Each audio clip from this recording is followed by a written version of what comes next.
Hello बच्चा party, कैसे हो आप सब लोग। आप सबका स्वागत है पायलट एजुकेशन प्लेटफॉर्म के अंदर, जिसके अंदर आज है अपन lecture number 4 of heredity and evolution chapter, जिसके अंदर आज अपन सीखने वाले हैं सेंट्रल डोग्मा के पार्ट 2 सेशन को आज अपन स्टार्ट कर रहे हैं। और आज का session is a very important session, जो कि मैं हर लेक्चर के अंदर बोलता हूँ कि ये इंपॉर्टेंट सेशन है, बट ये स्टिल बहुत ज्यादा इंपॉर्टेंट सेशन है, क्योंकि अगर आपको अभी तक डीएनए का स्ट्रक्चर और आरएनए का स्ट्रक्चर नहीं आता है, तो आप कितने भी धुरंधर टीचर से पढ़ लो या फिर कितने भी धुरंधर स्टूडेंट क्यों ना हो, आप सेंट्रल डोग्मा को नहीं समझ सकते जब तक आपका डीएनए का स्ट्रक्चर क्लियर ना हो और जब तक आपको आरएनए का स्ट्रक्चर क्लियर ना हो। तो आज के सेशन के अंदर हम क्या करने वाले हैं, डीएनए का कंप्लीट स्ट्रक्चर पढ़ेंगे और साथ ही में पढ़ेंगे हम अपने आरएनए का कंप्लीट स्ट्रक्चर, राइट। तो सबसे पहली बात, अगर आपने पिछले लेक्चर को नहीं देखा, यानी कि लेक्चर नंबर 3 को नहीं देखा, तो प्लीज जाकर उसे देख लेना, बट इस लेक्चर को देखने के बाद में, क्योंकि आज के लेक्चर को भी मैं इतने स्क्रैच से शुरू करूंगा कि आपको सारी चीजें समझ में आ रही होगी। तो बट एक मेक श्योर करना कि आपको ये लेक्चर समझ में आता है, तो भी आपको उस लेक्चर को जाकर देखना है अगर आपने नहीं देखा है। ठीक है, तो चलिए शुरू करते हैं। सबसे पहली बात, तो हमने पिछले लेक्चर के अंदर देखा क्या था, कि हमने पिछले लेक्चर के अंदर देखा था कि ये क्या है, हमारे पास में सेल है। ये क्या है, हमारे पास में एक सेल है, जिसको हम क्या बोलते हैं, सेल बोलते हैं। किसको क्या बोलते हैं, हम इसको सेल बोलते हैं, राइट। अब सेल के बाहर की वॉल को हम क्या बोलते हैं, सेल वॉल बोलते हैं। इसके बाहर के हम क्या बोलते हैं, सेल वॉल बोलते हैं। ये क्या होती है, हमारी प्रोटेक्टिव कवरिंग होती है हमारे सेल की। इसके अंदर क्या होती है, हमारी प्लाज्मा मेम्ब्रेन होती है। क्या होती है, हमारी प्लाज्मा मेम्ब्रेन होती है। क्या होती है हमारे पास में, ये प्लाज्मा मेम्ब्रेन होती है। क्या होती है, प्लाज्मा मेम्ब्रेन होती है, राइट। प्लाज्मा मेम्ब्रेन होती है। और इसके अंदर क्या होता है, हमारा साइटोप्लाज्म होता है। यहाँ पर क्या भरा हुआ होता है, हमारा साइटोप्लाज्म भरा हुआ होता है। और ये यहाँ पर क्या होता है, हमारी ऑर्गेनेल होती है, जिसको हम क्या बोलते हैं, न्यूक्लियस बोलते हैं। क्या होते हैं, इसको न्यूक्लियस बोलते हैं। और इसी न्यूक्लियस को हम कई बार क्या बोल देते हैं, ब्रेन ऑफ द न्यूक्लियस बोल देते हैं। क्या बोलते हैं, ब्रेन ऑफ द सेल बोल देते हैं। क्या बोलते हैं, ब्रेन ऑफ द सेल बोल देते हैं। अब इसको ब्रेन ऑफ द सेल क्यों बोलते हैं, इसको एक बार ध्यान सुनना, क्योंकि ब्रेन ऑफ द सेल हम न्यूक्लियस को इसलिए बोलते हैं क्योंकि इसके अंदर क्या होता है, इसके अंदर क्या होता है, इसके इनसाइड में क्या होता है, इसके इनसाइड में क्या होता है, इसके अंदर में क्या होता है, हमारा जेनेटिक मटेरियल होता है। क्या होता है, हमारा जेनेटिक मटेरियल प्रेजेंट होता है। क्या होता है, हमारा जेनेटिक मटेरियल प्रेजेंट होता है, जिसके अंदर क्या होता है, हमारे जेनेटिक मटेरियल के अंदर दो तरीके की चीजें होती है। पहली होती है हमारी बायोलॉजिकल कैरेक्टर्स। पहले क्या होती है, हमारे बायोलॉजिकल कैरेक्टर्स प्रेजेंट होते हैं। दो चीजें प्रेजेंट होती है, बायोलॉजिकल कैरेक्टर्स प्रेजेंट होते हैं और साथ ही में प्रेजेंट होते हैं हमारे जेनेटिक इंस्ट्रक्शंस। क्या प्रेजेंट होते हैं, जेनेटिक इंस्ट्रक्शंस प्रेजेंट होते हैं। क्या होते हैं, जेनेटिक इंस्ट्रक्शंस प्रेजेंट होते हैं। जेनेटिक इंस्ट्रक्शंस प्रेजेंट होते हैं, जिनका यूज करके हमारी जो बॉडी के सेल्स होते हैं वो क्या करते हैं, प्रोटीन सिंथेसिस की प्रोसेस करते हैं, जिसको हम क्या कहते हैं, सेंट्रल डोग्मा कहते हैं। यहाँ पर मैं लिखता हूं, by using these instructions our body, हमारे बॉडी के सेल्स मेक्स प्रोटीन। हमारे बॉडी के सेल्स इसी इंफॉर्मेशन का यूज करके क्या बनाते हैं, प्रोटीन बनाते हैं। और इस कंप्लीट प्रोसेस को हम क्या कहते हैं, कॉल्ड सेंट्रल डोग्मा। इसी प्रोसेस को हम क्या कहते हैं, सेंट्रल डोग्मा कहते हैं। किसको कहते हैं, सेंट्रल डोग्मा कहते हैं इस कंप्लीट प्रोसेस को, यानी कि जेनेटिक इंस्ट्रक्शंस का यूज करके प्रोटीन सिंथेसिस करना, इसी को हम क्या बोलते हैं, सेंट्रल डोग्मा बोलते हैं। अब देखो, अगर तुम्हें सेंट्रल डोग्मा को समझना है, अगर हमें क्या करना है, सेंट्रल डोग्मा को बहुत अच्छे तरीके से समझना है, तो सबसे पहले हमें किसे समझना होगा भाई, जेनेटिक इंस्ट्रक्शंस को समझना होगा। और जेनेटिक इंस्ट्रक्शन को पढ़ना है तो हमें जेनेटिक मटेरियल का तो आइडिया होना चाहिए। तो देखो, सबसे पहली बात तो इतनी बात समझो कि जेनेटिक मटेरियल जो होते हैं वो दो तरीके के होते हैं। जेनेटिक मटेरियल दो तरीके के होते हैं, पहला होता है अपना डीएनए, दूसरा होता है आरएनए। दूसरा क्या होता है, आरएनए होता है। दो तरीके के जेनेटिक मटेरियल होता है, पहला होता है अपना डीएनए, दूसरा होता है आरएनए। डीएनए का full form deoxy ribose nucleic acid, deoxy ribose nucleic acid, ये होता है अपने डीएनए का फुल फॉर्म। और आरएनए का फुल फॉर्म क्या होता है, राइबोस न्यूक्लिक एसिड, ये होता है अपने आरएनए का फुल फॉर्म। डीएनए क्या होता है, किंग जेनेटिक मटेरियल होता है। क्या होता है, किंग जेनेटिक मटेरियल होता है। कैसा होता है भाई, किंग जेनेटिक मटेरियल होता है। इसलिए क्या कर सकता है, क्रोमोसोम भी बना सकता है और क्रोमेटिन फाइबर भी बना सकता है। बट हमारा आरएनए जो होता है वो किंग जेनेटिक मटेरियल नहीं होता, इसलिए वो क्रोमोसोम भी नहीं बना सकता और क्या बोल सकते हो, क्रोमेटिन फाइबर भी नहीं बना सकता। अब यहाँ पर एक चीज मैं आपको बता रहा हूं, ध्यान से सुनना। देखो, डीएनए क्या है, एक तरीके का न्यूक्लिक एसिड है, और उसी तरीके से अपना आरएनए भी क्या है, न्यूक्लिक एसिड है, राइट। और डीएनए और आरएनए दोनों के दोनों क्या है, जेनेटिक मटेरियल है। क्या है, डीएनए क्या है, न्यूक्लिक एसिड है, आरएनए भी क्या है, न्यूक्लिक एसिड है, और ये दोनों क्या है, जेनेटिक मटेरियल है। क्या है, ये दोनों क्या है, जेनेटिक मटेरियल है। तो क्या मैं ये कह सकता हूं जो अपना जेनेटिक मटेरियल होता है, जो अपना जेनेटिक मटेरियल होता है, अपना जो जेनेटिक मटेरियल होता है, अपना जो जेनेटिक मटेरियल होता है, वो क्या होता है, एक तरीके का न्यूक्लिक एसिड होता है। क्या मैं ये कह सकता हूँ? यस, कह सकता हूँ, क्योंकि हम देखते हैं कि हम क्या देखते हैं मैथ्स के अंदर, अगर ये लाइन 5 सेंटीमीटर है, अगर ये लाइन 5 सेंटीमीटर है, ये ए लाइन 5 सेंटीमीटर है, और ये बी लाइन भी क्या है, 5 सेंटीमीटर ही है, तो हम क्या लिखते हैं, ए इज इक्वल टू बी। तो वही चीज हमने की है कि डीएनए और आरएनए दोनों को दोनों क्या है, न्यूक्लिक एसिड है। तो क्या हम जेनेटिक मटेरियल को भी क्या बोल सकते हैं, न्यूक्लिक एसिड बोल सकते हैं? यस, हम बोल सकते हैं। तो इसलिए एक बात ध्यान में रखना कि कई सारे बुक में क्या होता है, जेनेटिक मटेरियल की जगह पर न्यूक्लिक एसिड्स लिखा होता है। हालांकि आपके क्लास 10 बुक के अंदर भी एक जगह पर लिखा है, मुझे याद नहीं आ रहा है, ठीक है। तो जेनेटिक मटेरियल को हम न्यूक्लिक एसिड भी कहते हैं, इस बात ध्यान में रखना। अभी हम क्या करने वाले हैं, न्यूक्लिक एसिड्स को समझने वाले हैं, उसके बाद में हम समझेंगे कि डीएनए का कंप्लीट स्ट्रक्चर कैसा होता है और आरएनए का कंप्लीट स्ट्रक्चर कैसा होता है, उसके ऊपर हम स्टडी करने वाले हैं। बट उससे पहले स्टिल आपको एक बार अच्छे से लिख लो इसको, लिखो भाई।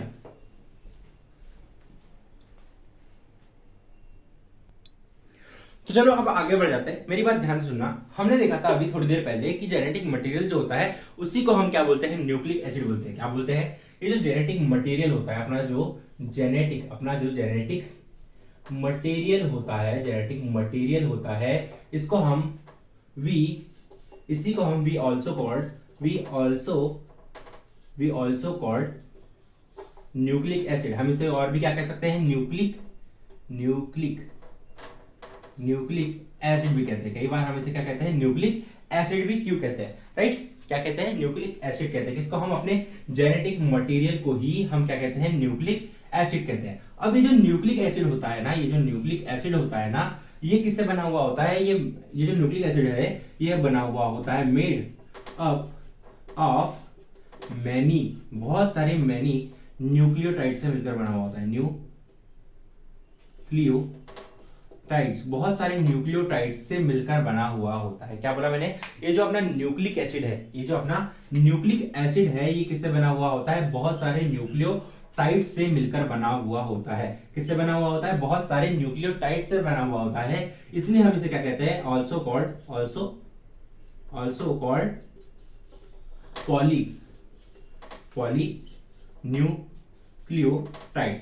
इसी को हम पॉलीन्यूक्लियोटाइड भी कह देते हैं एडवांस लैंग्वेज में। कब? जब हम बहुत ज्यादा अच्छे से बायोलॉजी समझने लगते हैं तब हम इसे क्या कहते हैं, पॉलीन्यूक्लियोटाइड भी कहते हैं। तो यहाँ पर मुझे एक बात समझ में आ गई कि यहाँ पर अभी तक मुझे जेनेटिक मटेरियल के 3 नाम मिल गए। जेनेटिक मटेरियल के मुझे अभी तक 3 नाम मिल गए। पहला तो मुझे मिला जेनेटिक मटेरियल।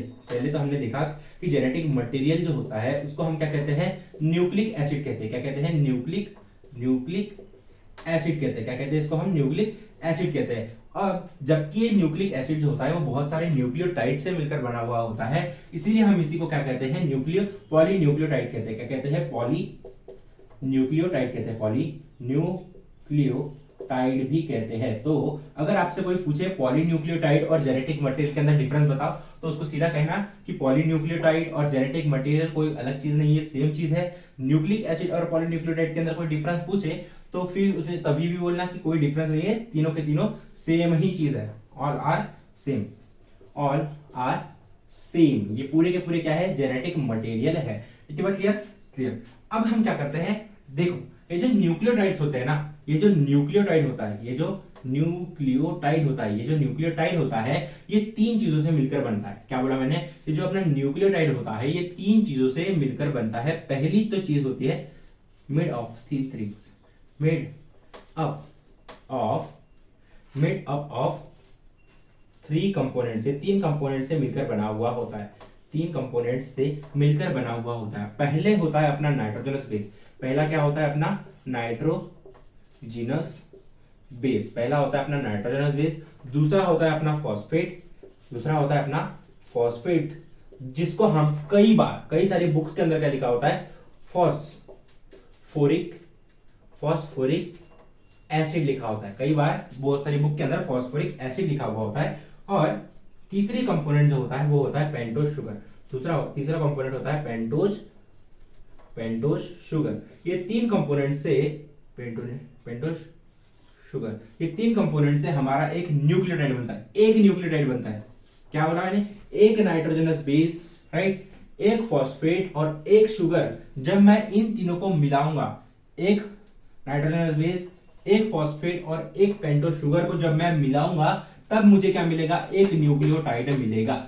जिस तरीके से हम जब क्या बनाते हैं, काजू की खिचड़ी बनाते हैं, चलो जब हम क्या बनाते हैं, कुछ रेसिपी बना रहे होते हैं, जैसे कि हम चाय बना रहे होते हैं, तो हमको पता है कि हमारे घर के अंदर जो चाय पत्ती है वो बहुत ज्यादा तेज है, तो हम क्या करते हैं, एक चम्मच चाय पत्ती, एक चम्मच शक्कर, एक गिलास दूध, एक गिलास दूध और एक छोटा कप पानी, इसको जब मैं मिलाऊंगा तो मुझे क्या मिलेगी, परफेक्ट चाय मिलेगी। उसी तरीके से जिस तरीके से मैं क्या करूंगा, एक नाइट्रोजनस बेस, एक फॉस्फेट और एक पेंटोस शुगर को जब मैं मिलाऊंगा एक एक रेशो में, तब मुझे क्या मिलता है, एक न्यूक्लियोटाइड मिलता है। और ऐसे बहुत सारे न्यूक्लियोटाइड्स मिलकर क्या बनाते हैं, ऐसे बहुत सारे न्यूक्लियोटाइड्स मिलकर क्या बनाते हैं, एक न्यूक्लिक एसिड बनाते हैं। क्या बोल रहा हूं मैं, एक न्यूक्लियोटाइड से कभी भी क्या बोल सकते हो, न्यूक्लिक एसिड नहीं बनता।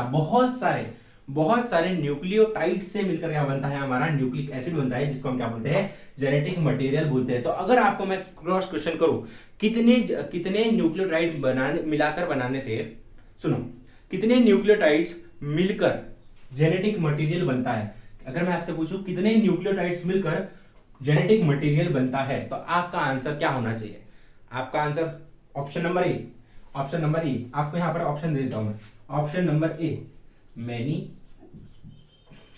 Option number B 1000 nucleotide, option number C 10,000, option number D 1 lakh. बताओ कितने न्यूक्लियोटाइड से मिलकर हमारा एक जेनेटिक मटेरियल बनेगा। तो आप ऐसा कोई बता नहीं सकते कि ऐसा कुछ हो ही नहीं सकता कि आपको स्टूडेंट बोल दे कि 1 लाख न्यूक्लियोटाइड से मिलकर मेरा जेनेटिक मटेरियल बनेगा, नहीं बन सकता भाई। आपने कभी गिने ही नहीं हो, ना कि कोई साइंटिस्ट गिन पाया कितने भी न्यूक्लियोटाइड्स मिलकर क्या बना सकते हैं, आपका जेनेटिक मटेरियल बना सकते हैं। बस वो कैसा होना चाहिए, मोर देन 1 होना चाहिए। एक से ज्यादा न्यूक्लियोटाइड्स मिलकर क्या बनाते हैं, आपका जेनेटिक मटेरियल बनाते हैं। क्या बनाते हैं, तो यहाँ पर ऑप्शन क्या आएगा, मैनी आएगा। 1000 भी नहीं आएगा, 10,000 भी नहीं आएगा, ना कि 1 लाख आएगा, राइट। तो आपका आंसर क्या होगा, मैनी होगा। इतनी बात क्लियर। तो मैं चाहता हूं कि आप इसको एक बार लिख ले, उसके बाद में हम समझते हैं कि ये नाइट्रोजनस बेस क्या होता है, फॉस्फेट कैसा होता है और पेंटोस शुगर कैसा होता है, और ये कैसे एक दूसरे के साथ में मिलकर क्या बनाते हैं, अपना न्यूक्लिक एसिड बनाते हैं। इसको हम अच्छे से देखने वाले हैं, राइट। तो इसको एक बार अच्छे से लिख लो।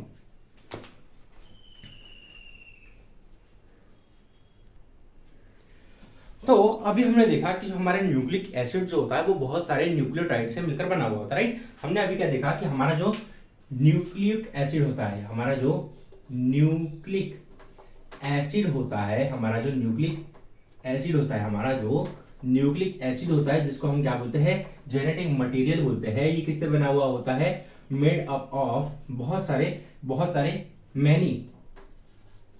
मैनी न्यूक्लियोटाइड से मिलकर बना होता है। किससे बना हुआ होता है, न्यूक्लियोटाइड से मिलकर बना हुआ होता है। किससे बना होता है, बहुत सारे न्यूक्लियोटाइड्स से मिलकर बना हुआ होता है। और ये जो न्यूक्लियोटाइड्स होते हैं, ये 3 कंपोनेंट से मिलकर बने हुए होते हैं, 3 चीजों से मिलकर बने हुए होते हैं। पहला होता है अपना नाइट्रोजनस बेस, पहला क्या होता है अपना नाइट्रोजनस बेस। दूसरा क्या होता है अपना फॉस्फेट, फॉस्फेट जिसको हम कई बार कहते हैं फॉस्फेट, कई बार इसको हम क्या कहते हैं, फॉस्फोरिक एसिड, फॉस्फोरिक एसिड कहते हैं कई बार हम इसे। और तीसरी चीज जिससे कि हमारा न्यूक्लियोटाइड बनता है, उसको हम क्या कहते हैं, पेंटोस शुगर कहते हैं। क्या कहते हैं, पेंटोस शुगर कहते हैं। ये 3 चीजों से मिलकर क्या बनता है, हमारा एक न्यूक्लियोटाइड बनता है। क्या बनता है, एक न्यूक्लियोटाइड बनता है। अगर मैं एक नाइट्रोजनस बेस, एक फॉस्फेट और एक पेंटोस शुगर का यूज करके क्या बनाता हूं, एक न्यूक्लियोटाइड बनाता हूं, तो क्या होगा, एक न्यूक्लियोटाइड ही बनेगा, ना कि न्यूक्लिक एसिड बनेगा। बहुत सारे जब मैं न्यूक्लियोटाइड्स को अटैच करूंगा तब जाकर क्या बनेगा, एक न्यूक्लिक एसिड बनेगा। इतनी बात क्लियर। तो यहां पर मैं एक एक के रेशो को मिटा देता हूं। तो देखो अब सबसे पहले समझते हैं पेंटोस शुगर को। तो सुनो, पेंटोस शुगर जो होती है वो 2 तरीके की होती है। पेंटोस शुगर जो होती है वो 2 तरीके की होती है। पहली होती है आपकी डीऑक्सीराइबोस शुगर, पहली क्या होती है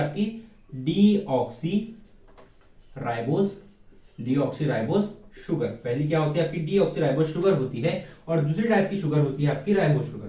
दूसरी कौन सी शुगर होती है, राइबोस शुगर होती है। ये दो तरीके की पेंटोस राइबोज शुगर होती है। ये दो तरीके की शुगर होती है। क्या होती है? ये दो तरीके की पेंटोस शुगर होती है। पेंटोस शुगर दो तरीके की होती है। पहली होती है आपकी डीऑक्सीराइबोज शुगर और दूसरी होती है आपकी राइबोज शुगर। अब मुझे बताओ डीएनए के अंदर कौन सी शुगर यूज होगी और आरएनए के अंदर कौन सी शुगर यूज होगी। तो इसका समझने के लिए हमें देखना होगा डीएनए का full form.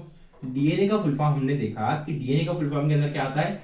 Deoxyribose. Deoxyribose nucleic acid. ये क्या होता है? हमारे डीएनए का फुल फॉर्म होता है। तो अब देखो पेंटोस शुगर जो होता है उसके अंदर भी क्या आता है? डीऑक्सीराइबोज आता है। तो इससे हमें ये क्लियर हो जाता है कि यहां पर भी डीऑक्सीराइबोज, यहां पर भी डीऑक्सीराइबोज। तो ये शुगर कहां यूज होगी?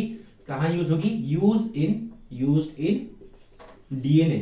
In DNA formation. DNA formation, जब हमारा बॉडी के अंदर डीएनए फॉर्मेशन होता है तब कौन सी शुगर यूज होती है? डीऑक्सीराइबोज शुगर यूज होती है। और स्टिल जैसे कि उसी तरीके से आरएनए का फुल फॉर्म अगर हम देखें, आरएनए का फुल फॉर्म अगर हम देखें तो यहां पर क्या आता है? Ribose nucleic acid. यहां पर क्या आता है? Ribose nucleic acid. तो यहां पर भी देखो राइबोज, यहां पर भी क्या है? राइबोज। तो ये राइबोज शुगर कहां यूज होगी? Used in formation of RNA. RNA के जब आरएनए का जब फॉर्मेशन होगा हमारे बॉडी के अंदर तब कौन सी शुगर यूज होगी? हाँ तो भाई मैं क्या बोल रहा था, जब हमारे बॉडी के अंदर आरएनए का फॉर्मेशन होगा तब कौन सी शुगर यूज होगी? राइबोज शुगर यूज होगी। और जब हमारे बॉडी के अंदर डीएनए का फॉर्मेशन होगा तब किसका यूज होगा? डीऑक्सीराइबोज शुगर का यूज होगा। इतनी बात क्लियर। अब देखो फॉस्फेट जो होता है इसको हम कुछ इस तरीके से लिखते हैं, PO4 2- भी लिखते हैं कई बार, और कई सारे बुक्स के अंदर देखा है मैंने कि PO3 2- भी लिखते हैं। कुछ इस तरीके से हम लिखते हैं। ये दोनों अलग चीज होती है, ठीक है, दोनों के दोनों अलग है, ठीक है। हालांकि दोनों ही फॉस्फेट है। कई सारे बुक्स के अंदर आपको PO3 2- देखने को मिलेगा और कई सारे बुक्स के अंदर PO4 2- देखने को मिलेगा। बट अगर आपको देखना है तो सही वाला ये है। ये थोड़ा सा गलत लगता है मुझे, ठीक है, ये थोड़ा सा मुझे गलत लगता है बट ये सही है। ये बॉन्ड बनने के बाद में होता है और ये बॉन्ड बनने से पहले होता है। याद रखना, ये बॉन्ड बनने के बाद में होता है, ये बॉन्ड बनने से पहले होता है, तो हम इसको कंसीडर करेंगे। क्लियर। अब ये जो नाइट्रोजनस बेस होते हैं, हमने देखा कि फॉस्फेट जो होता है ये दो तरीके का देखने को मिल सकता है हमारे बुक्स के अंदर, ये पहला ये और पहला दूसरा ये, ठीक है। अब ये करता क्या है? फॉस्फेट जो क्या काम करता है? होल्ड करता है, holding nitrogenous bases, nitrogenous base को होल्ड करने का काम करता है।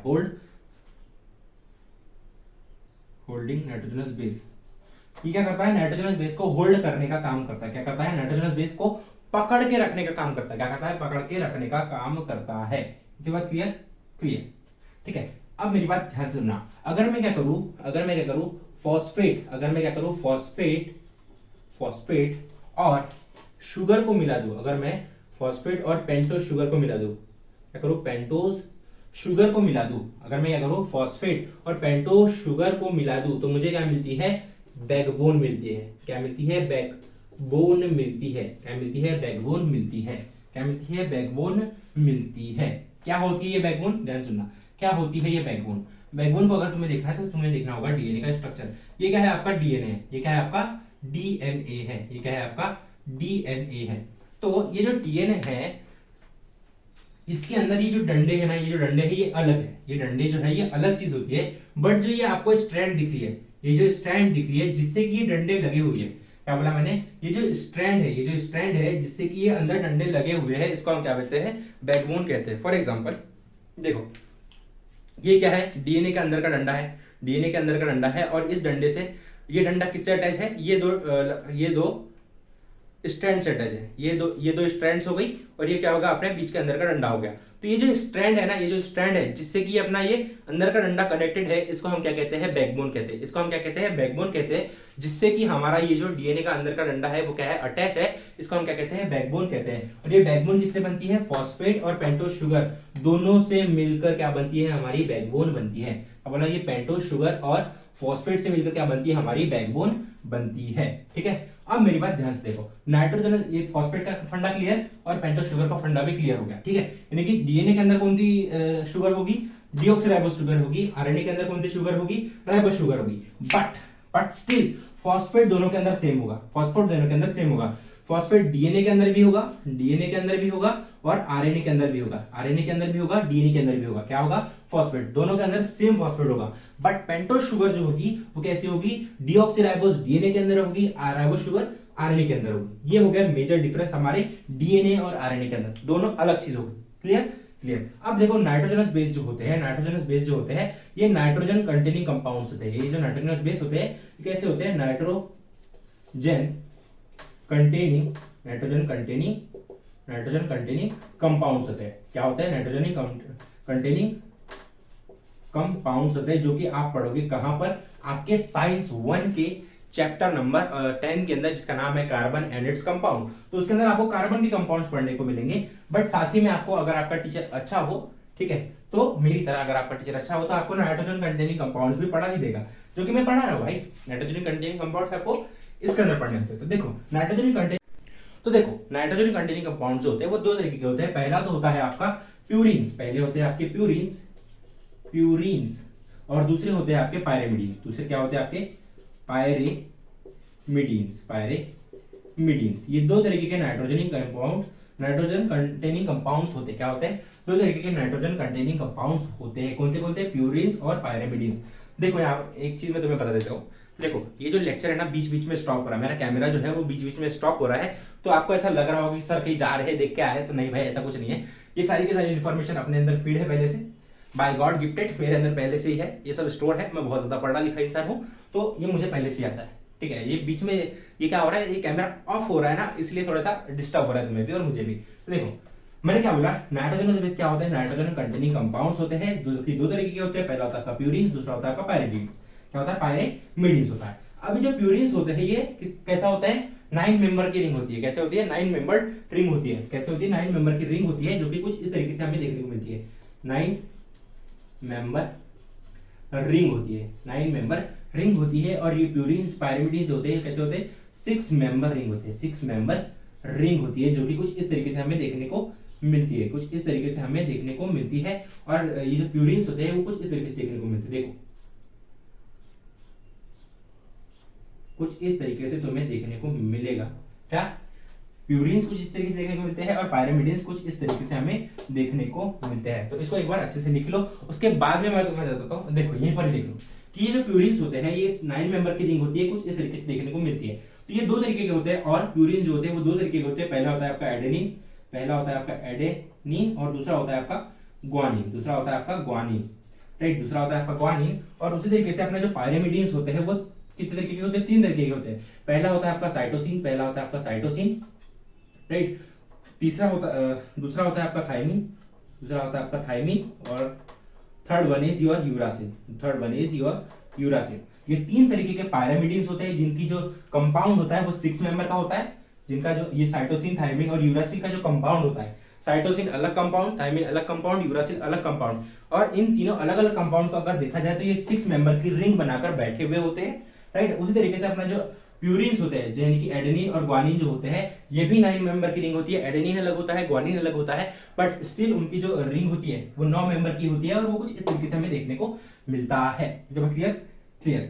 अभी इसको एक बार लिख लो, उसके बाद में हम क्या करते हैं? नाइट्रोजनस बेस को पकड़ते हैं और अच्छे से समझने की कोशिश करते हैं कि आरएनए के अंदर कौन सा नाइट्रोजनस बेस होता है और डीएनए के अंदर कौन सा नाइट्रोजनस बेस होता है। एक बात क्लियर रखना कि फॉस्फेट दोनों के अंदर सेम होगा, बस पेंटोस शुगर अलग होगी और नाइट्रोजनस बेस अलग होती है डीएनए और आरएनए के अंदर। क्या बोला मैंने? डीएनए और आरएनए के अंदर क्या होती है? अलग अलग चीजें होती है। अब जिस तरीके से हम क्या बनाते हैं? हलवा बनाते हैं। जिस तरीके से हम खीर बनाते हैं या फिर हलवा बनाते हैं, तो कई बार हम क्या बनाते हैं? एक रवे का हलवा बनाते हैं, ठीक है, एक प्लेन रवे का हलवा बनाते हैं और एक काजू बादाम वाला रवे का हलवा बनाते हैं। तो देखो रवे के हलवे के अंदर रवा भी सेम यूज होता है और शुगर भी सेम यूज होती है। क्या होती है? रवा भी सेम यूज होता है और शुगर भी सेम यूज होती है। बट उसके अंदर डिफरेंस क्या होता है? काजू बादाम का डिफरेंस होता है। तो ये हो गया आपका काजू, ये हो गया आपका बादाम, ये हो गया आपका काजू, ये हो गया बादाम। क्योंकि बादाम के अंदर क्या शक्ति होती है? कोडॉन की शक्ति होती है। बादाम के अंदर क्या होती है? आपकी दिमागी क्षमता बढ़ाने की कोशिश क्या होती है? शक्ति होती है। तो ये सेम चीज अपना नाइट्रोजनस बेस करता है। ये सेम चीज क्या करता है? अपना नाइट्रोजनस बेस करता है। अब जब हम प्रोटीन सिंथेसिस पढ़ेंगे, जब हम क्या करेंगे? प्रोटीन सिंथेसिस पढ़ेंगे ना, तब हमारा जो सबसे मेन फोकस होगा किसके ऊपर होगा, नाइट्रोजनस बेस के ऊपर होगा, ना कि फॉस्फेट और पेंटोस शुगर के ऊपर होगा, क्योंकि ये फॉस्फेट और पेंटोस शुगर तो हमारे बैकबोन के अंदर काम आ जाएंगे। बट हमारा जो ये जो नाइट्रोजन बेस होती है ना, ये क्या करती है, ये जो बीच के डंडे है, ये जो बीच के डंडे है इसको बनाने। तो अब देखो, अब हम समझते हैं नाइट्रोजनस बेस को। नाइट्रोजनस बेस होता क्या है, राइट? नाइट्रोजनस बेस होता क्या है, देखो नाइट्रोजनस बेस की हम बात करें तो नाइट्रोजनस बेस होते क्या है, ऐसे ही थोड़ी देर पहले बताया था मैंने कि नाइट्रोजनस बेस क्या होता है, नाइट्रोजन कंटेनिंग कंपाउंड होते हैं। क्या होते हैं, नाइट्रोजन कंटेनिंग कंपाउंड्स होते हैं। क्या होते हैं, नाइट्रोजन कंटेनिंग कंपाउंड्स होते हैं, जो कि हम कहां पढ़ते हैं, केमिस्ट्री के अंदर पढ़ते हैं या फिर साइंस के अंदर भी पढ़ते हैं। अब मेरी बात यहां पर ध्यान सुनना कि हम देखो बायोलॉजी पढ़ रहे हैं या फिर साइंस पढ़ रहे हैं, तो बायोलॉजी के अंदर कभी कभी केमिस्ट्री भी आती है और कभी कभी फिजिक्स भी आती है। तो जब आप 11th के अंदर जाओगे या फिर 12th के अंदर जाओगे या फिर आप मेडिकल स्टूडेंट जब बनोगे, हालांकि जब भी इस टाइम पे जो चल रहा है उसको देखकर तो आप नहीं बने तो अच्छा है। देखो, जब आप मेडिकल स्टूडेंट बनोगे तो आपको केमिस्ट्री भी पढ़नी पड़ेगी और फिजिक्स भी पढ़नी पड़ेगी। जब आपको बायोलॉजी को अच्छे से समझना होता है, फिर साइंस को अच्छे से समझना होता है, तो आपको केमिस्ट्री और फिजिक्स का थोड़ा बहुत नॉलेज होना चाहिए, ठीक है? और जो कि आपके बायोलॉजी के टीचर्स आपको दे देते हैं, तो टेंशन मत लेना उसके अंदर। तो देखो, नाइट्रोजन कंटेनिंग कंपाउंड्स होते हैं वो दो तरीके होते हैं। पहली बात तो होते हैं आपके प्यूरिन्स।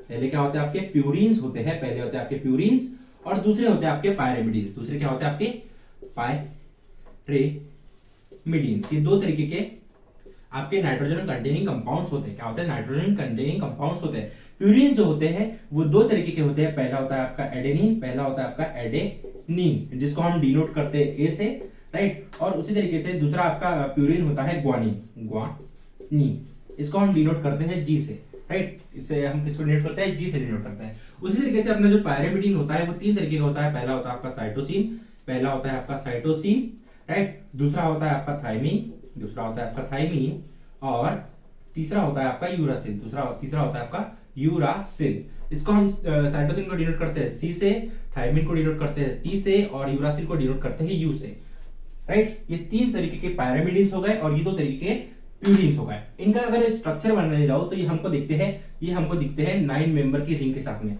अगर मैं प्यूरिन्स का स्ट्रक्चर बनाने जाऊं तो ये हमें दिखते हैं 9 मेंबर की रिंग के साथ में। कैसे दिखते हैं, 9 मेंबर रिंग के फॉर्म में दिखते हैं। कैसे, देखो कुछ इस तरीके से हमें देखने को मिलते हैं। ये हमारे क्या, प्यूरिन्स कुछ इस तरीके से देखने को मिलते हैं। और उसी तरीके से अपने जो पायरेमिडीन्स होते हैं ये दिखते हैं हमें 6 मेंबर रिंग के साथ में। किसके साथ में, 6 मेंबर रिंग के साथ में हमें देखने को मिलते हैं, जो कि कुछ इस तरीके से हमें देखने को मिलता है, यानी कि हेक्सागन पैटर्न में इसका कंपाउंड हमें देखने को मिलता है। इतनी बात क्लियर? यहां तक हमने पीछे की बात की थी। अब मेरी बात ध्यान से सुनना, ये जो प्यूरिन्स और पायरेमिडीन्स होते हैं, ये एक्टिव फॉर्म में अभी नहीं है। अगर मैं एडेनिन को अलग रखूं और ग्वानिन को अलग रखूं, ठीक है, एडेनिन को अलग रखूं और ग्वानिन को अलग रखूं, तो ये अभी एक्टिव नहीं है। एक्टिव कब होंगे, जब मैं क्या करूंगा, एडेनिन और क्या बोल सकते हो, प्यूरिन्स और पैरामिडीन्स के बीच में, अगर मैं क्या करूं, प्यूरिन्स और पैरामिडीन्स के बीच में, अगर मैं प्यूरिन्स और पैरामिडीन्स के बीच में क्या करूं, एक बॉन्ड बना दूं, अगर मैं प्यूरिन्स और पैरामिडीन्स के बीच में बॉन्ड बना दूं, तो ये नाइट्रोजनस कंपाउंड्स होते हैं वो कैसे हो जाते हैं, एक्टिव हो जाते हैं। अभी फिलहाल में जो नाइट्रोजनस कंपाउंड है, ये जो नाइट्रोजनस कंपाउंड है किसका, प्यूरिन्स और पैरामिडीन्स का, ये कैसा है, इनएक्टिव है। कैसा है, इनएक्टिव है, ये एक्टिव नहीं है, अभी कुछ काम नहीं कर रहा है। बट जैसे ही मैं क्या करता हूं, प्यूरिन्स और पैरामिडीन्स के बीच में एक बॉन्ड बना देता हूं, क्या कर देता हूं, एक बॉन्ड बना देता हूं, तो ये क्या हो जाते हैं, फुल्ली फंक्शनल हो जाते हैं। कैसे हो जाते हैं, अपना काम करना स्टार्ट करते हैं। तो वही चीज होती है किसके अंदर, हमारे डीएनए के अंदर या फिर आरएनए के अंदर हमें ये चीज देखने को मिलती है कि ये जो प्यूरिन्स और पैरामिडीन्स है ये कैसे क्या करते हैं, अपना एक क्या बनाते हैं, बॉन्ड बनाते हैं और ये एक्टिव कंपाउंड बन जाते हैं। क्या बनाते हैं, बॉन्ड बनाते हैं और एक्टिव कंपाउंड बन जाते हैं। कैसे बन रहे हैं, देखो एडेनिन जो है क्या बनाते हैं, देखो एडेनिन जो है यहां पर ऐसा समझो कि ये जो नाइट्रोजनस बेस है, ये जो नाइट्रोजनस बेसिस है, कहां लिखूं मैं, यहां पर लिखता हूं, ये जो नाइट्रोजनस बेस है, ये जो नाइट्रोजनस बेसिस है, ये एक रूल फॉलो करते हैं, एक रूल फॉलो करते हैं जिसको हम क्या कहते हैं, चारगाफ रूल बोलते हैं। क्या बोलते हैं, चारगाफ रूल बोलते हैं। इसको हम क्या बोलते हैं, चारगाफ रूल बोलते हैं। क्या बोलते हैं, चारगाफ रूल बोलते हैं। यहां पर इसको स्टार पॉइंट बनाकर लिख लेना। क्या लिखना, स्टार पॉइंट बनाकर लिख लेना कि जो नाइट्रोजनस बेस होते हैं एक रूल फॉलो करते हैं जिसको हम क्या बोलते हैं, चारगाफ रूल बोलते हैं। क्या बोलते हैं, चारगाफ रूल बोलते हैं। इस रूल के अकॉर्डिंग क्या होता है कि ये जो एडेनिन है ना, ये जो एडेनिन है ये सिर्फ और सिर्फ किसके साथ में बॉन्ड बनाता है, थाइमिन के साथ में। किसके अंदर, डीएनए के अंदर बॉन्ड बनाता है। ठीक है, डीएनए के अंदर एडेनिन जो है वो थाइमिन के साथ में बॉन्ड बनाएगा। ठीक है, एडेनिन जो है वो किसके साथ में बॉन्ड बनाएगा, यूरासिल के साथ में। कब, जब वो आरएनए के अंदर बना रहा होगा। आरएनए के अंदर कब बनता है, यूरासिल के साथ में, सॉरी एडेनिन यूरासिल के साथ में कब बनाएगा, जब वो आरएनए के अंदर बन रहा होगा। ठीक है, और एडेनिन थाइमिन के साथ में तब बनाएगा जब वो डीएनए के अंदर बन रहा होगा। ये हमारा चारगाफ रूल कहता है। उसी की तरह जैसे कि एयू कहां बनेगा, आरएनए के अंदर, और एटी कहां बनेगा, डीएनए के अंदर। उसी तरीके से ग्वानिन के लिए भी हमारा एक चारगाफ रूल होता है। वो क्या होता है कि ग्वानिन जो है वो हमेशा बॉन्ड बनाएगा किसके साथ में, साइटोसिन के साथ में। और ये कब होगा, डीएनए और आरएनए बोथ के अंदर होगा। DNA and RNA, DNA and RNA both, DNA और आरएनए के अंदर बोथ ये दोनों के अंदर बॉन्ड फॉर्म होता है ग्वानिन और साइटोसिन का। बट ये यहाँ पर देखना, एक चीज मैं आपको बता रहा हूँ, जब मेरा इंटरव्यू हुआ था पढ़ाने के लिए, ठीक है, मैं वैसे ऑफलाइन कोचिंग में जब पढ़ाने के लिए जा रहा था तो मेरा इंटरव्यू हुआ था क्लास 10 के लिए। तो मुझे एक टीचर ने सवाल पूछा था कि क्या ये जो आपने लिखा है, क्या ये जो मैंने लिखा है वो सही है या गलत है, क्या ये जो मैंने लिखा है ये सही है या गलत है। तो अब मेरे नॉलेज के अकॉर्डिंग तो ये सही था, अब ये मेरे नॉलेज के अकॉर्डिंग तो सही था। अब अगर आप बुक्स के अंदर भी देखोगे अपने, तो एडेनिन के साथ में थाइमिन बनाता है डीएनए के अंदर, एडेनिन के साथ में यूरासिल कब बनाता है, आरएनए के अंदर, और ग्वानिन के साथ में साइटोसिन बनाता है, हमने 9th के अंदर पढ़ा था। बट ये अभी भी सही है क्या, मुझे लगा सर ये तो सही है। तब मुझे वो सर ने बताया कि बेटा ये जो आपने लिखा है ना ये गलत है। कैसे गलत है, ध्यान से देखो, यहां पर 2 डंडी नहीं आती, ग्वानिन के साथ में कभी भी 3 डंडी आती, क्योंकि ग्वानिन और साइटोसिन क्या करते हैं, 3 हाइड्रोजन बॉन्ड बनाते हैं। क्या बनाते हैं, 3 हाइड्रोजन बॉन्ड बनाते हैं। एडेनिन और थाइमिन जो होते हैं 2 हाइड्रोजन बॉन्ड बनाते हैं, एडेनिन और यूरासिल 2 हाइड्रोजन बॉन्ड बनाते हैं। बट हमारा ग्वानिन और साइटोसिन जो होता है वो 3 हाइड्रोजन बॉन्ड बनाते हैं। अब आप बोलोगे सर ये हाइड्रोजन बॉन्ड क्या होता है, तो ये आपको कुछ पढ़ना नहीं है, सिर्फ बॉन्ड होता है, एक तरीके का बॉन्ड होता है। अब जिस तरीके से ये पेन और ढक्कन के बीच में बॉन्ड है, ये मेरा हाथ है और ये है, ये मेरा एक एडेनिन, ये हो गया थाइमिन, तो इन दोनों को जोड़ने का काम कौन कर रहा है, ये बीच का डंडा। तो ये बीच का डंडा क्या होगा, आपका हाइड्रोजन बॉन्ड हो गया, बस इतना समझो। ठीक है, तो ये क्या है, आपका हाइड्रोजन बॉन्ड है, हाइड्रोजन बॉन्ड होता है। क्या होता है, हाइड्रोजन बॉन्ड होता है जो कि एक दूसरे से कनेक्ट करता है किसको, ग्वानिन और साइटोसिन को, यूरासिल और क्या बोल सकते हो, एडेनिन को, थाइमिन और यूरासिल को। क्लियर। अब ये तो हो गई एक रूल, चारगाफ रूल का एक रूल। तो हमने ये पढ़ लिया कि एडेनिन सिर्फ और सिर्फ थाइमिन के साथ में बॉन्ड बनाएगा कब, डीएनए के अंदर। एडेनिन यूरासिल के साथ में कब बॉन्ड बनाएगा, आरएनए के अंदर। और ग्वानिन और साइटोसिन के साथ में कब बॉन्ड बनेगा, डीएनए और आरएनए दोनों के अंदर। ये हो गया रूल नंबर 1। अब रूल नंबर 2 क्या कहता है, रूल नंबर 2 क्या कहता है, जितने प्यूरिन्स होंगे ना, जितने प्यूरिन्स होंगे उतने ही पायरेमिडीन्स होंगे, जितने प्यूरिन्स होंगे उतने ही पायरेमिडीन्स होंगे इन डीएनए और आरएनए। अगर हम डीएनए के अंदर प्यूरिन्स देख रहे हैं, अगर सपोज डीएनए के अंदर 50 प्यूरिन्स है तो डीएनए के अंदर 50 पैरामिडीन्स भी होंगे। और अगर हम आरएनए के अंदर 50 प्यूरिन्स को देखते हैं तो हमें 50 पैरामिडीन्स भी देखने को मिलेंगे। हालांकि आपके बुक के अंदर नहीं है, but for your extra knowledge मैंने आपको बता दिया। ठीक है, इसका एक जबरदस्त चीज होती है, मैं बताऊं, क्लास 11 के अंदर आपसे, ठीक है, आप क्या पढ़ोगे, बायोमोलिक्यूल्स पढ़ोगे क्लास 11 के अंदर, तब आपको ये काम में आएगा। ठीक है, आपको बहुत जबरदस्त, मतलब कि बहुत खतरनाक सवाल होता है। मैं आपको सॉल्व करवाऊं, अगर मैं आप चाहो तो मैं आपसे सॉल्व करवा सकता हूँ, करवाओ क्या, इजीली सॉल्व कर लोगे। देखो ये क्या है, आपका डीएनए है, ये क्या है आपका डीएनए है, ये क्या है आपका डीएनए है, ये क्या है आपका डीएनए है, डीएनए है, क्या है आपका डीएनए। ठीक है, इसके अंदर कुछ ये अपने बनाए हैं, क्या बनाए हैं, ये क्या है अपना न्यूक्लियोटाइड्स है, या बोल सकते हो नाइट्रोजनस बेसिस है। ये क्या है, कुछ इस तरीके से डंडे हैं, ठीक है, जो कि हमारे नाइट्रोजनस बेसिस बनाते हैं। कौन बनाते हैं, अपने नाइट्रोजनस बेसिस बनाते हैं। ठीक है, तो अब डीएनए के अंदर कौन से नाइट्रोजनस बेस होते हैं, बताओ, डीएनए के अंदर कौन से नाइट्रोजनस बेसिस होते हैं। पहले तो होता है अपना ए, टी, जी एंड सी, ये 3 ही नाइट्रोजनस बेस होते हैं, हमें देखने को मिलते हैं कहां पर, हमारे डीएनए के अंदर, एटीजीसी। ये क्या है अपना डीएनए, ये क्या है अपना डीएनए क्वेश्चन। ठीक है, तो डीएनए के अंदर हमें नाइट्रोजनस बेस कौन से देखने को मिलते हैं, ए, टी और जीसी। तो यहां पर आपको पूछा गया था find the number of thymine and cytosine if adenine is 60 and guanine is 20। तो अब मुझे बताओ कि थायमीन कितना होगा और साइटोसिन कितना होगा, यानी कि सी कितना होगा, बताओ। बहुत सिंपल सा सवाल है। अगर आपको इतना पता है कि जितना प्यूरिन्स होता है उतना ही पायरामिडीन्स होता है, तो आप इस सिंपल से सवाल को सॉल्व कर ले जाओगे। बताओ, सॉल्व करके दिखाओ। बस 5 सेकंड का टाइम दो मुझे, सॉल्व करके दिखाओ। मैं आपको सवाल दिया हूँ, सॉल्व करके दिखाओ, बस बहुत मजा आएगा तुम सॉल्व करने में।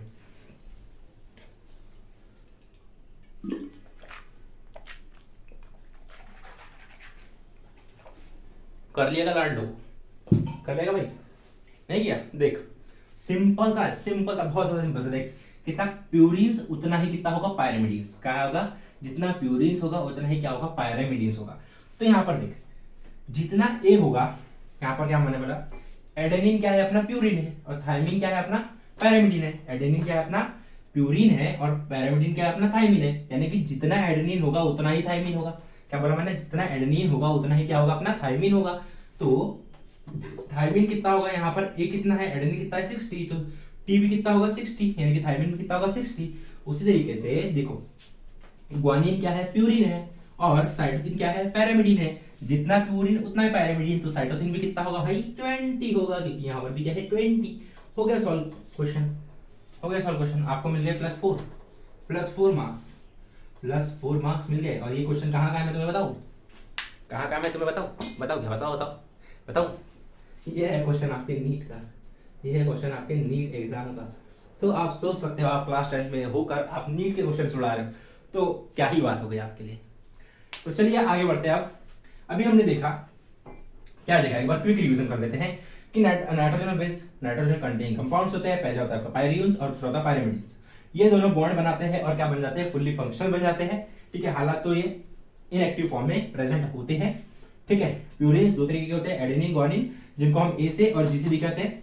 पैरामिडिन्स साइटोसिन थायमिन और यूरासिल होते हैं। ठीक है, बट मेन चीज जो है इसके अंदर, इस बोर्ड के अंदर, वो है आपके ये नाइट्रोजनस बेस का एक रूल, जिसको हम क्या बोलते हैं, चारगाफ रूल बोलते हैं, कि एडेनिन सिर्फ और सिर्फ थायमिन के साथ में बॉन्ड बनाएगा डीएनए के अंदर, यूरासिल सिर्फ और सिर्फ एडेनिन के साथ में बॉन्ड बनाएगा आरएनए के अंदर, और ग्वानिन और साइटोसिन ट्रिपल बॉन्ड बनाएगा। कब बनाएगा? ट्रिपल बॉन्ड बनाएगा, ट्रिपल हाइड्रोजन बॉन्ड बनाएगा डीएनए और आरएनए के अंदर, दोनों के अंदर रहेगा।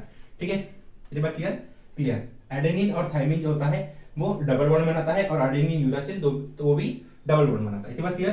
तो इसको एक बार अच्छे से लिख लो, उसके बाद में हम आगे बढ़ते हैं। और क्या देखते हैं भाई, क्या देखते हैं? डीएनए का कंप्लीट स्ट्रक्चर पढ़ाऊंगा भाई।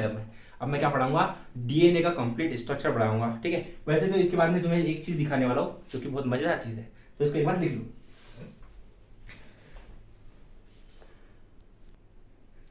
तो चलो बच्चा पार्टी, अब अपन देखते हैं डीएनए का कंप्लीट स्ट्रक्चर, यानी कि डीएनए का स्ट्रक्चर कैसा होता है। तो यहाँ पर हेडिंग देते हैं अपन, स्ट्रक्चर ऑफ डीएनए। क्या देते हैं? Structure of DNA.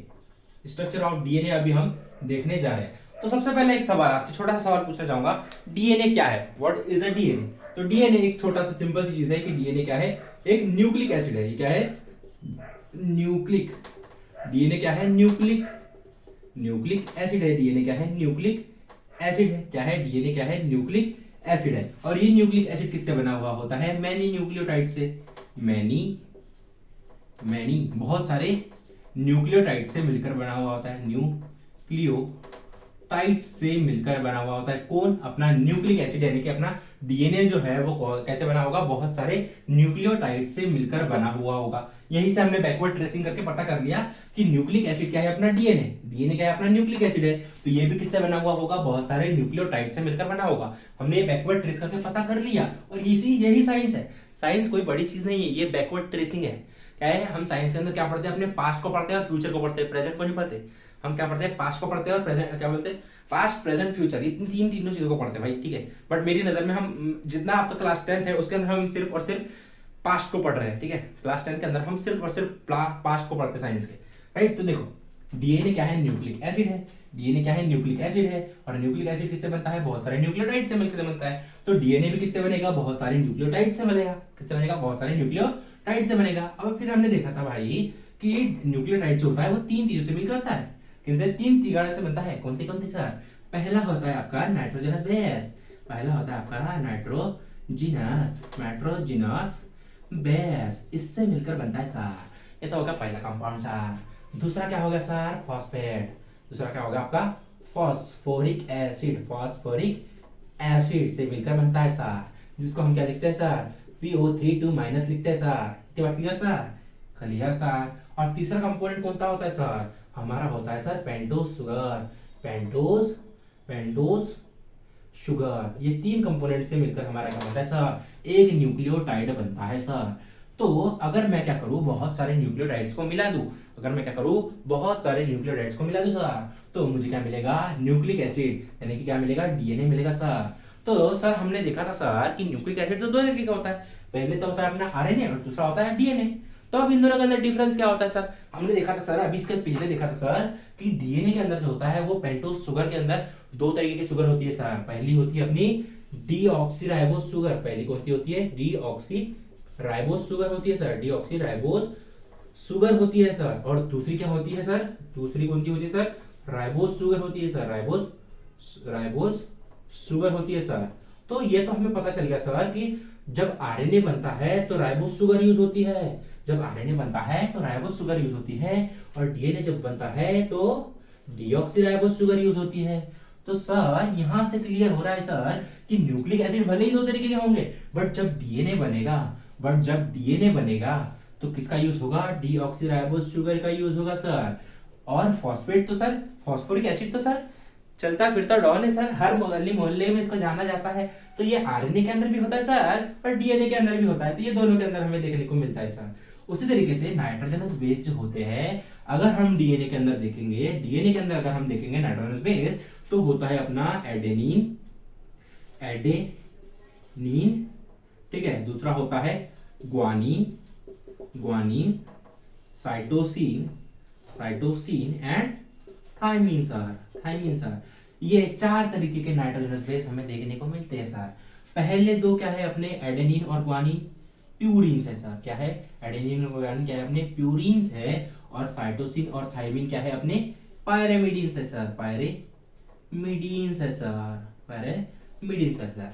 बस यही तो होता है सर अपने एक न्यूक्लियोटाइड के अंदर। किसके? एक न्यूक्लियोटाइड ऑफ डीएनए के एक न्यूक्लियोटाइड के अंदर आपको एडेनिन, ग्वानिन, साइटोसिन, थायमिन, ठीक है, पेंटोज शुगर, फॉस्फोरिक एसिड, ये सब आपको देखने को मिलेगा।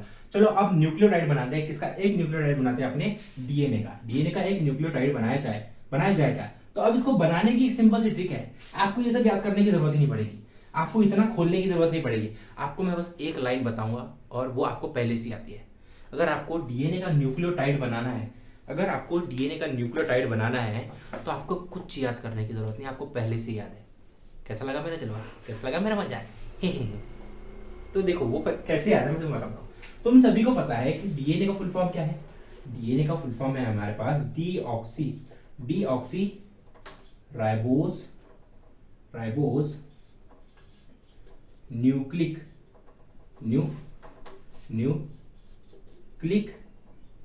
एसिड।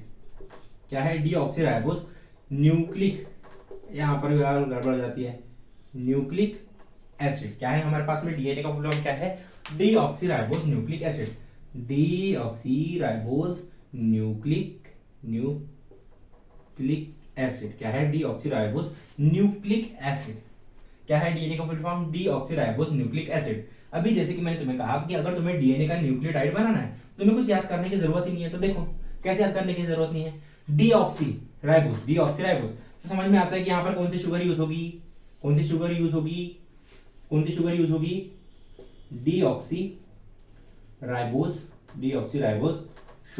डीऑक्सीराइबोज शुगर यहाँ पर यूज होगी, जो कि कुछ इस तरीके से हमें देखने को मिलता है। पेंटागन टाइप का शेप होता है। किसका? इस शुगर का, ठीक है। ये कुछ इस तरीके से हमें देखने को मिलता है। नाम से समझ में आ गया कि यहाँ पर डीएनए के अंदर कौन सी शुगर यूज होगी? डीऑक्सीराइबोज शुगर यूज होगी, ठीक है। फिर यहाँ पर नाइट्रोजनस बेसिस होंगे। क्या होंगे? एन से समझ में आता है नाइट्रोजनस बेस होंगे। क्या होंगे? नाइट्रोजनस बेस होंगे। और यहाँ पर क्या होगा? यहाँ पर देखो इक एसिड लिखा है, यहाँ पर क्या है? इक एसिड। क्या लिखा है? इक एसिड। यहाँ पर क्या होगा?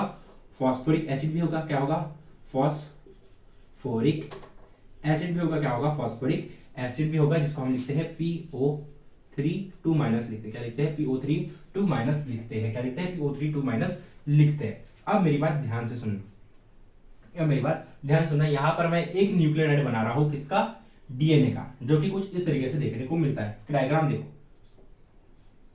ये हो गया, ठीक है,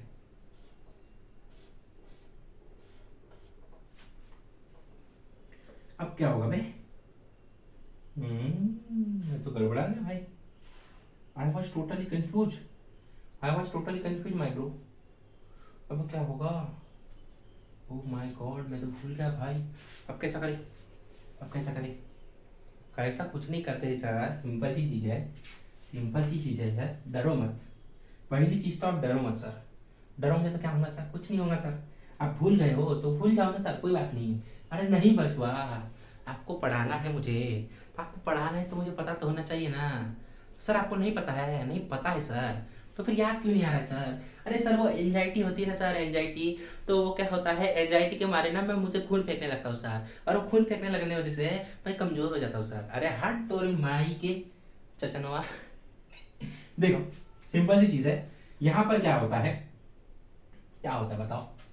बताओ ना भाई, कुछ नहीं होता है।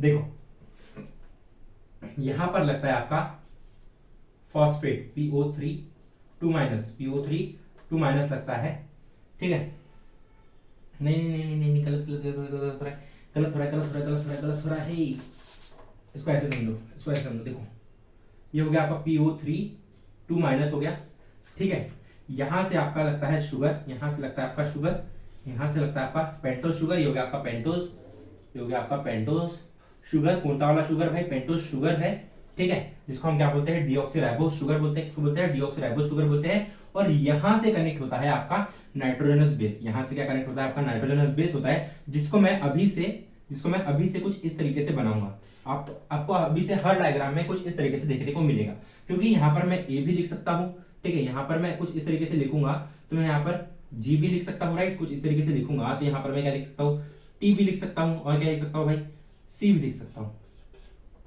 सी भी लिख सकता हूँ। तो अब यहाँ पर ध्यान से देखना, अगर ए से के साथ में टी के साथ में बॉन्ड बनाना है तो कैसे बॉन्ड बनाऊंगा, 2 बॉन्ड बनाऊंगा, और जी के साथ में बॉन्ड बनाना है तो 3 बॉन्ड बनाऊंगा, ठीक है।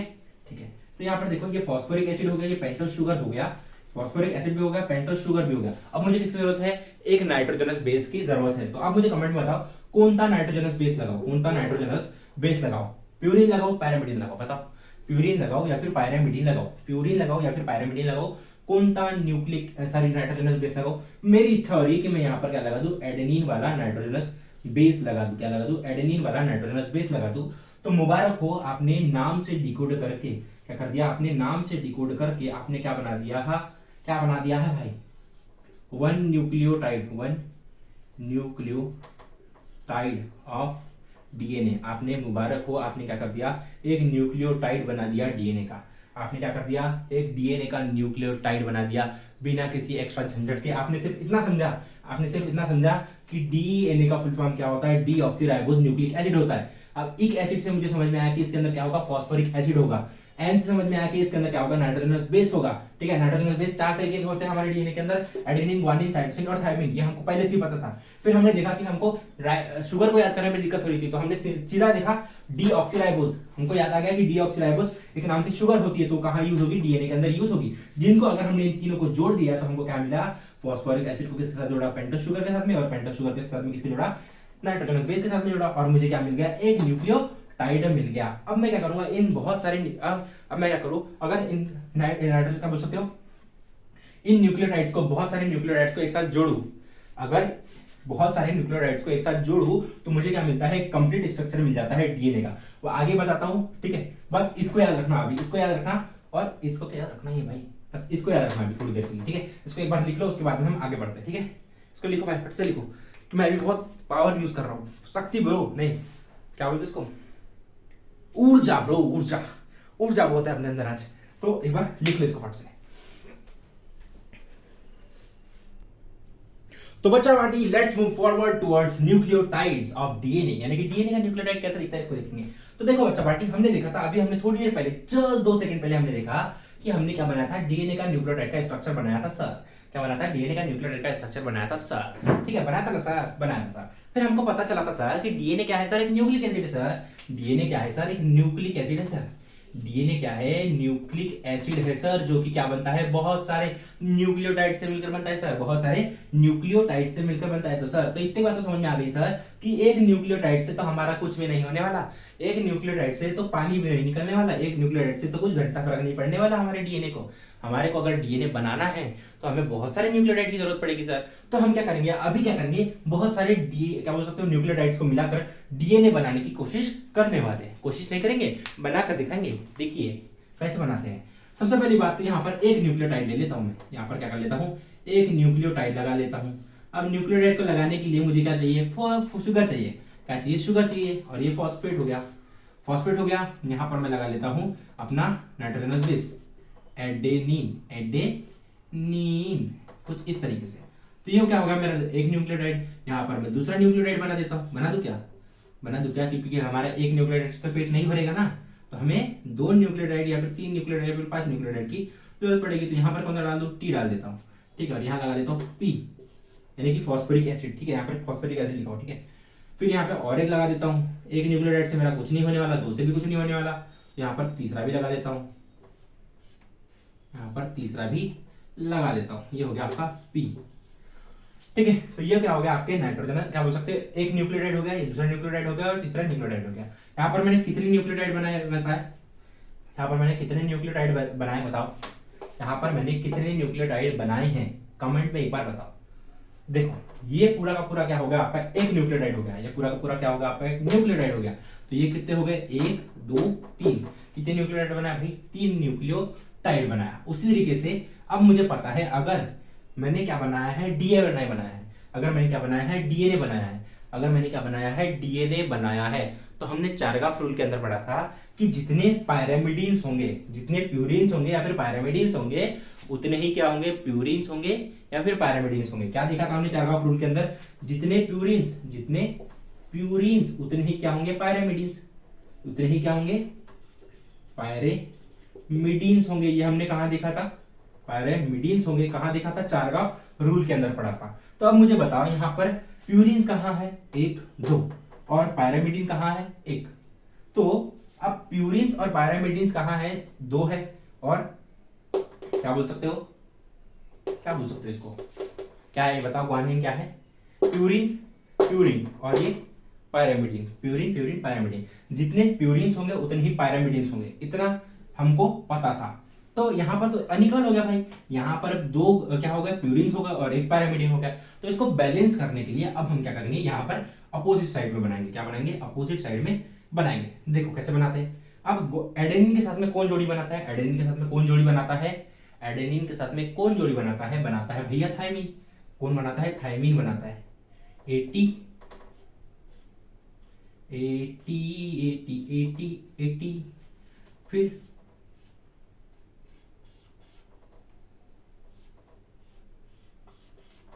ए के साथ में कौन जोड़ी बनाएगा, टी बनाएगा, टी के साथ में ए बनाएगा और जी के साथ में सी बनाएगा। ए के साथ में टी बनाता है, टी के साथ में ए बनाता है और जी के साथ में सी बनाता है। क्या बनाता है सर, हाइड्रोजन बॉन्ड बनाता है। कुछ इस तरीके से देखने को मिलता है हमें। सर इतनी बात तो क्लियर हो गई सर, आप तो बड़े भोंदू हो सर, आपको कुछ नहीं आता सर। हाँ भैया मुझे कुछ नहीं आता, गरीब इंसान है सर, क्या करें सर, गरीब इंसान है सर, हम लोग बहुत ज्यादा गरीब इंसान है सर। ठीक है, तो अब क्या करना है, यहां से P, यहां से भी P, यहां से भी फॉस्फोरिक एसिड। तो देखो मेरी बात ध्यान से सुनना, एडेनिन जो होता है वो बॉन्ड बनाता है थायमिन के साथ में। कौन सा बॉन्ड बनाता है, हाइड्रोजन बॉन्ड बनाता है, जो कि कुछ इस तरीके से देखने को मिलता है। ठीक है, हम हाइड्रोजन बॉन्ड को कभी भी ऐसा नहीं बनाते हैं।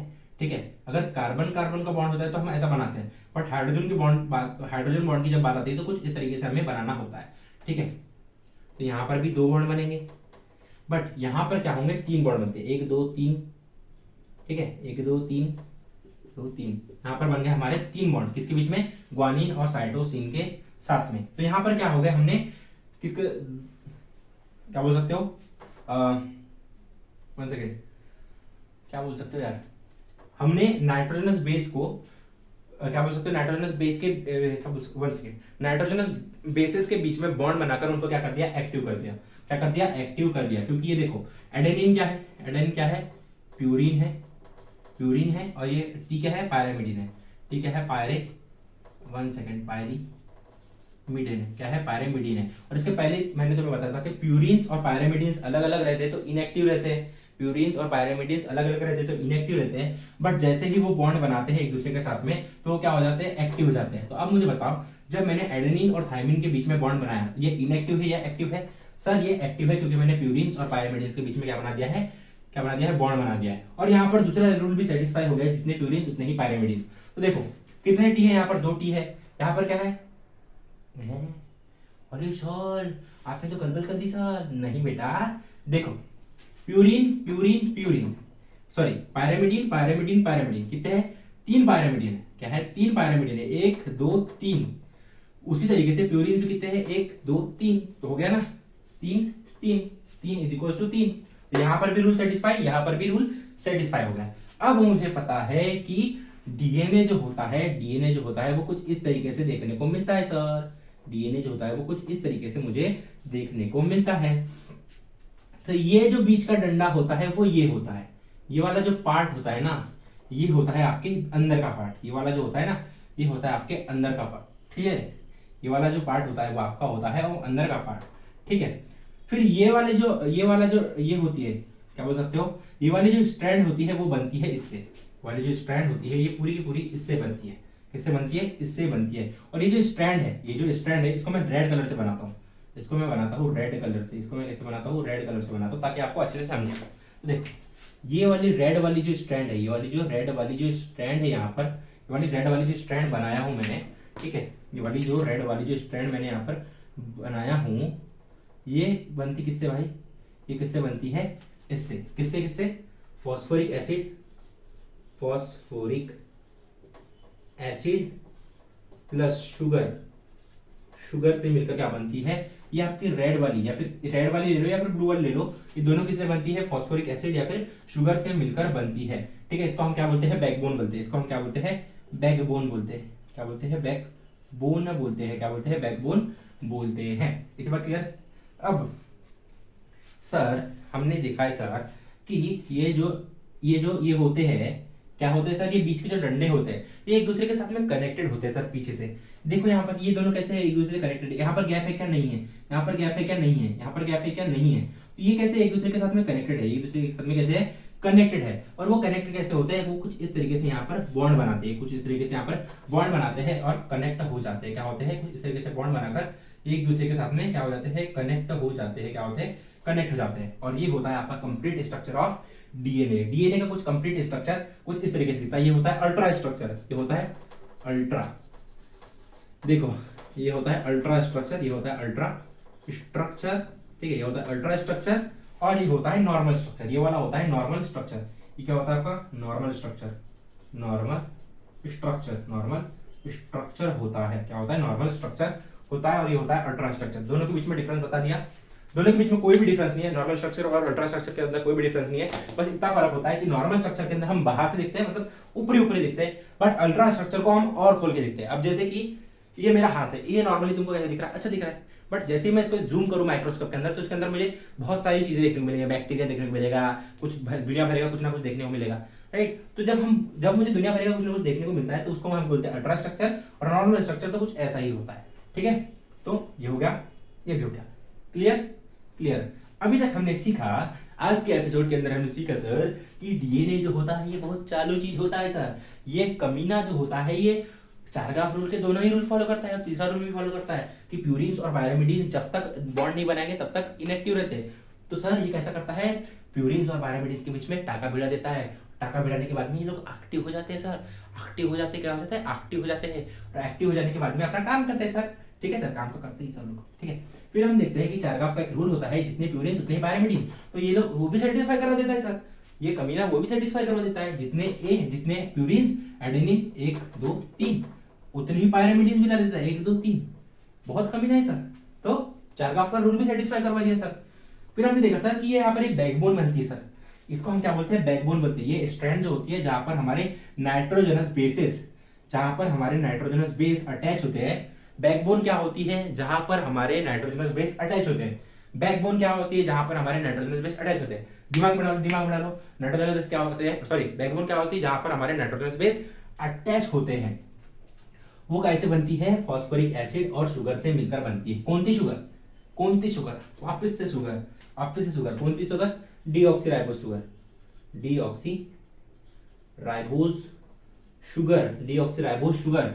इन दोनों से मिलकर क्या बनती है हमारी, बताओ क्या बनती है, बैकबोन बनती है। और यहां से इस बैकबोन से कनेक्ट होकर क्या बनते हैं हमारे, कनेक्ट होकर क्या रहते हैं हमारे, ये क्या रहते हैं बताओ ना भाई, नाइट्रोजनस बेसिस रहते हैं। इतनी बात क्लियर। इसको एक बार लिखो तुम लोग, इसको एक बार लिखो, उसके बाद में तुम्हें बताता हूं कि ये स्ट्रक्चर बनता कैसे है। इसको एक बार लिखो, तुमको जबरदस्त चीज दिखाता हूं। अभी मेरे दिमाग के अंदर लिखो, ये जल्दी जल्दी लिखो, जल्दी लिखो। मैं पानी पी लूं क्या, पी लूं, लिखो जल्दी जल्दी लिखो, जल्दी, थोड़ा सा समय देता हूं, लिखो।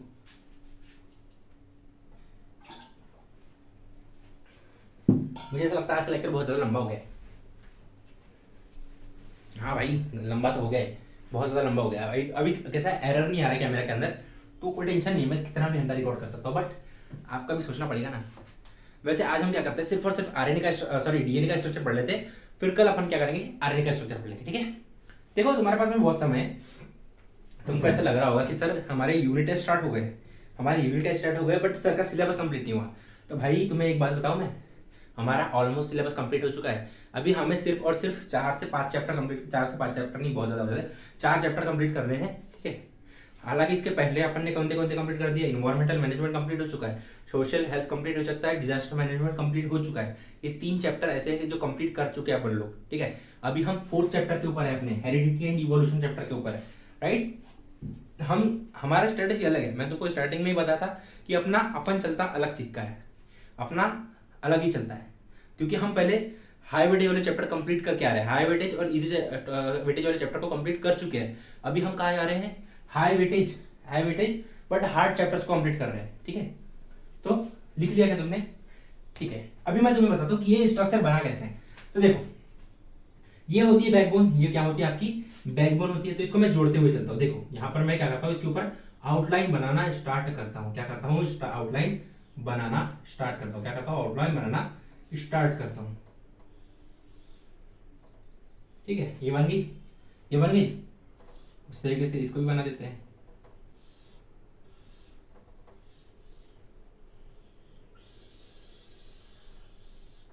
ठीक है। ये हो गया, ठीक है ना। अभी अच्छे से देखते रहो, बस तुम मत देखते रहो, अभी तुमको मजा दिखेगा, एक जादू दिखाता हूँ तुम्हें जादू दिखाता हूँ।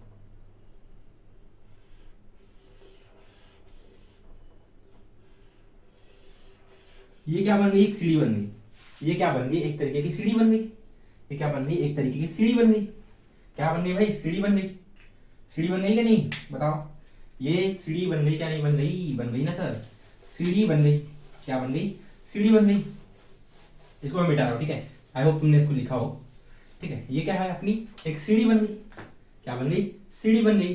तो हमको सभी को पता है कि डीएनए जो होता है, डीएनए जो होता है वो कैसा होता है, डबल स्ट्रैंडेड होता है। कैसा होता है, डबल स्ट्रैंडेड होता है। कैसा होता है, डबल स्ट्रैंडेड होता है, डबल स्ट्रैंडेड होता है। तो डबल स्ट्रैंडेड का मतलब ये एक स्ट्रैंड हो गई, ये एक स्ट्रैंड हो गई ना, 2 स्ट्रैंड हो गई ना, 2 स्ट्रैंड। हम बचपन से पढ़ते आ रहे हैं भाई, हमने क्लास 9 के अंदर पढ़ा था कि डीएनए कैसा होता है, डबल स्ट्रैंडेड होता है। तो ये हो गई एक स्ट्रैंड और ये हो गई दूसरी स्ट्रैंड, ठीक है। फिर हमने देखा था कि डीएनए जो होता है, डीएनए जो होता है वो कैसा होता है, डीएनए जो होता है वो कैसा होता है, कैसा होता है, हेलिक्स, हेलिक्स कैसा होता है, 1 second, helix shaped, helix shaped, helix shaped होता है। और हेलिक्स शेप्ड का मतलब क्या होता है, हेलिक्स शेप का मतलब क्या होता है, ट्विस्टेड लैडर होता है। कैसा होता है, ट्विस्टेड लैडर समान होता है। हेलिक्स शेप का मतलब होता है ट्विस्टेड लैडर। कैसा होता है, ट्विस्टेड लैडर, ट्विस्टेड लैडर के जैसा होता है। कैसा होता है, ट्विस्टेड लैडर का समान होता है। अब लैडर का मतलब होता है सीढ़ी, लैडर का मतलब होता है सीढ़ी। वो कुछ इस तरीके से हमें सीढ़ी देखने को मिलती है। तो ये और ये तुम्हें सेम दिख रहा है क्या नहीं, देखो ये भी सीढ़ी दिख रही है, ये भी सीढ़ी दिख रही है। तो देखो कि ये कैसी होती है, ट्विस्टेड होती है। कैसी होती है, ट्विस्टेड होती है। कैसी होती है, अपना डीएनए ट्विस्टेड होता है। तो ये जो सीढ़ी होती है, यानी कि ये जो होती है, ये भी कैसी होती है, घूमी हुई होती है। कैसी होती है, घूमी हुई होती है, थोड़ी सी ऐसी होती है। कुछ इस तरीके से आपने को देखने को मिलता है, डीएनए की जो ट्विस्टेड लैडर होती है कुछ इस तरीके से देखने को मिलती है। तो देखो कितनी गजब की चीज दिखाया मैं तुम्हें, दिखाया क्या नहीं? कुछ क्लिक तो हुआ होगा तुम्हारे दिमाग के अंदर, कुछ तो क्लिक हुआ है कुछ क्लिक तो हुआ है भाई, कुछ तो क्लिक हुआ है राजा, हुआ कि नहीं? ए दादू झलका नहीं, कहीं झलक नहीं चलो ना, देख बेटा ये सेम है। तो हम जो बचपन से पढ़ते आ रहे थे helix shape twisted ladder, helix shape twisted ladder, तो वो कुछ इस तरीके से होता है एक्चुअल में। जब हम बहुत ज्यादा खोल के देखते हैं ना डीएनए को, तो वो कुछ इस तरीके से होता है आपकी बॉडी के अंदर। तो क्लियर क्लियर।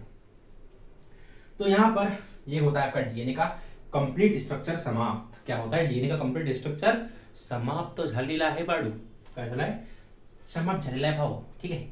अब और दो तीन चीजें लिख देता हूं मैं यहाँ पर आपके फॉर बेटर अंडरस्टैंडिंग। देखो ये क्या है, आपकी एक स्ट्रैंड है जिसको हम क्या बोलते हैं, ये क्या है आपकी एक स्ट्रैंड है, ये क्या है आपकी एक स्ट्रैंड है जिसको हम क्या बोलते हैं, बैकबोन बोलते हैं। जिसको हम क्या बोलते हैं, इस पूरी चीज को हम क्या बोलते हैं, बैकबोन बोलते हैं। क्या बोलते हैं? बैकबोन बोलते हैं इसको हम, पूरी चीज को हम क्या बोलते हैं, बैकबोन बोलते हैं, जो कि किससे बनी हुई होती है, फॉस्फोरिक एसिड और शुगर से मिलकर बनी हुई होती है। यहाँ पर मैं लिख भी देता हूं backbone, backbone is equals two strand, किससे बनी हुई होती है, बैकबोन, यानी कि स्ट्रैंड का मतलब क्या होता है कि यार बैकबोन और ये जो स्ट्रैंड होती है ये दोनों एक ही चीज होती है।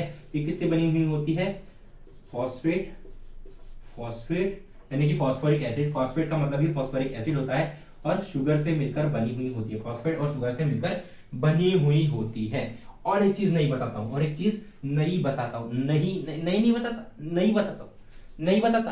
नहीं बताता हूं, क्या बोला मैंने? मैं नहीं बताता, नहीं बता रहा हूं, ठीक है।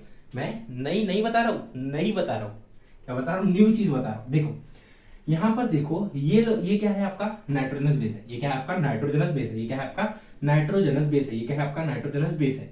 ये कैसा है, इस स्ट्रैंड के ऊपर कैसा है, बैकबोन के ऊपर कैसा अटैच है, परपेंडिकुलरली अटैच है, ऐसा अटैच है ना, 90 डिग्री पे अटैच है ना।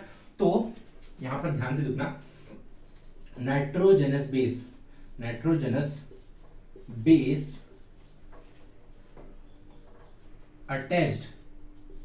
attached on strand at 90 degree पर कैसा होता है, अटैच होता है, ठीक है। वैसे तो आपके सिलेबस के अंदर नहीं है, बट मैं आपको बता रहा हूँ, ठीक है।